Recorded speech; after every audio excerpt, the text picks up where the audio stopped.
Assalamualaikum warahmatullahi wabarakatuh. Halo semuanya, perkenalkan kami dari kelompok 2. Kali ini kami ingin mempresentasikan hasil wawancara sekaligus hasil diskusi kami mengenai generasi sandwich, yang dimana presentasi kali ini untuk memenuhi tugas dari mata kuliah psikologi perkembangan yang dipimpin oleh dosen pengampu kita semua, yaitu Bu Nanum Sofia. Pertama-tama, izinkan saya terlebih dahulu untuk memperkenalkan anggota kelompok kami. Yang pertama, ada Nestaya Darla Putri Pane dengan NIM 21320-155. Yang kedua, ada Bagus Indrayana dengan NIM 21320-156. Yang ketiga, ada saya sendiri, Muhammad Dafar Rafiki dengan NIM 21320-168. Dan yang keempat, ada Fare Reza Ardani Bawono dengan NIM 21320-328. Dan untuk slide selanjutnya, kita akan membahas langsung tentang deskripsi responden. Untuk deskripsi responden atau narasumber, kami mengambil data sesuai hasil wawancara yang kami dapat. Yang dimana di sini kami mengetahui usia narasumber yang berusia 38 tahun.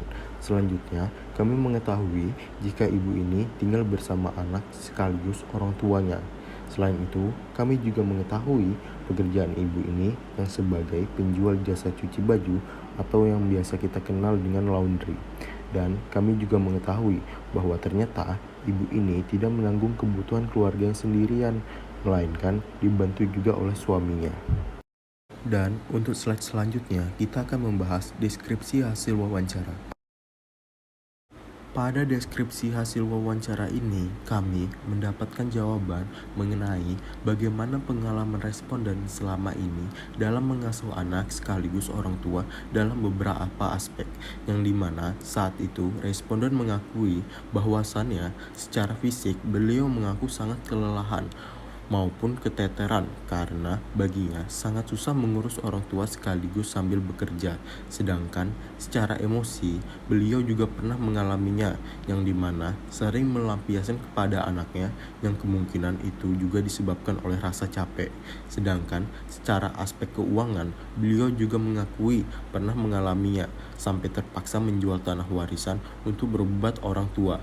Dan secara aspek waktu, beliau selalu berusaha untuk mengefisienkan waktu untuk kebutuhan keluarga. Contohnya saja seperti bangun lebih pagi untuk merawat orang tua. Selanjutnya, kami menanyakan mengenai cerita kendala atau hambatan apa saja yang ditemui responden dalam mengasuh anak.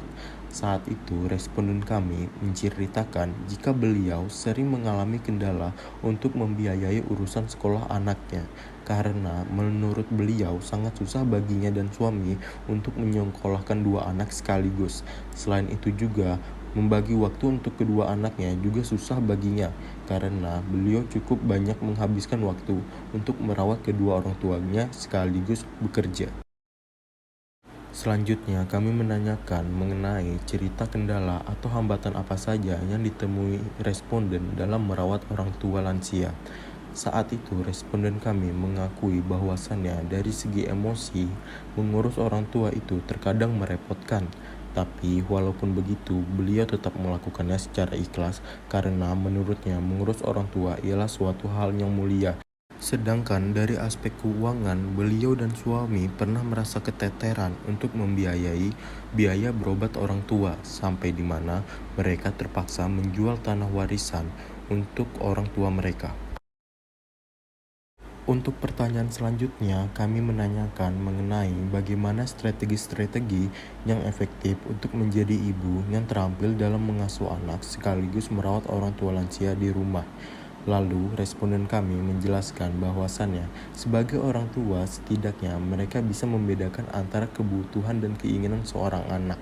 Karena menurut responden kami, itu dapat membantu perkembangan anak agar tidak menjadi seorang anak yang manja, karena sudah terbiasa mengikuti kemauannya sendiri. Selain itu, responden kami menyarankan agar seorang anak tidak dilepas tangani untuk mengeksplor dunia luar lebih jauh, melainkan harus tetap diawasi dengan tidak berlebihan agar anak merasa bisa tetap di jalur yang benar. Dan untuk slide selanjutnya, kita akan membahas telaah analisa hasil wawancara berdasarkan teori. Berdasarkan hasil wawancara tadi, kami mengkaitkan kasus yang dialami responden kami dalam beberapa teori. Yang pertama, ada teori Bronfenbrenner tentang collected oriented morality, yang dimana kita dapat melihat bahwasannya responden di sini berperilaku seperti mengutamakan tujuan maupun kepentingan kelompok atau keluarga dibandingkan kepentingan pribadinya.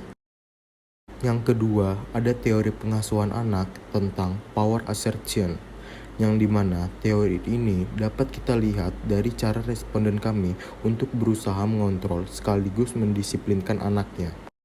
Yang ketiga, ada teori Erikson tentang intimasi, yang dimana teori ini dapat kita lihat dari kemampuan responden kami untuk terlibat sangat suportif dan hangat dalam keluarga tanpa harus meleburkan jati dirinya.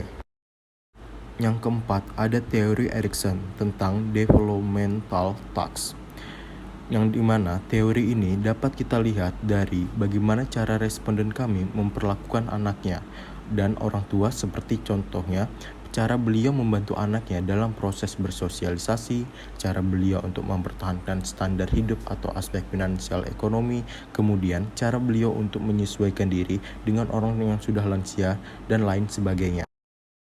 Dan yang kelima, ada teori Erikson lagi tentang generativity, yang dimana teori ini sudah dipraktekkan oleh responden kami, seperti fokus pada keinginan atau minat untuk membangun dan membimbing generasi yang akan datang, dan berkontribusi dalam membina keluarga seperti mengasuh anak, mengajar, dan membimbing. Dan untuk slide selanjutnya, kita akan memasuki kesimpulan dan saran. Berdasarkan kasus analisis sebelumnya, dapat disimpulkan bahwasannya generasi sandwich mengemban tanggung jawab yang berat dengan dipukulnya dua generasi sekaligus. Peran seorang ibu untuk memenuhi kebutuhan harian bagi anak dan orang tuanya membawa kebanggaan tersendiri bagi dirinya sekaligus rasa lelah fisik maupun emosi. Hal tersebut dapat diatasi dengan beberapa cara yang dilakukan oleh narasumber kami, yaitu dapat mengatur waktu dan berusaha ikhlas untuk memenuhi peran sebagai orang tua dan anak yang baik. Peran ibu yang berinisial T ini sudah sesuai dengan beberapa teori tadi, yaitu sebagai sumber utama penuh segala kebutuhan anak dan orang tua yang diurus dengan berbagai kendala finansial serta dampak yang dihasilkan. Beberapa saran berdasarkan hasil presentasi kali ini, yaitu bagi penulis untuk mencari lebih banyak kasus-kasus di masyarakat dan menganalisis kembali dengan membandingkan agar memperoleh berbagai alternatif dalam pemecahan masalah tersebut. Selain itu, saran bagi pembaca untuk dapat menanamkan peran sebagai orang tua sejati yang mengemban berbagai tanggung jawab dalam mewujudkan yang terbaik bagi kehidupan keluarga. Karena dirasa ini sudah berada di penghujung video, kami ingin mengucapkan terima kasih sebanyak-banyaknya bagi yang sudah menonton atau memperhatikan dari awal sampai akhir. Dan kami akhiri, wassalamualaikum warahmatullahi wabarakatuh. Have a nice day. Bye.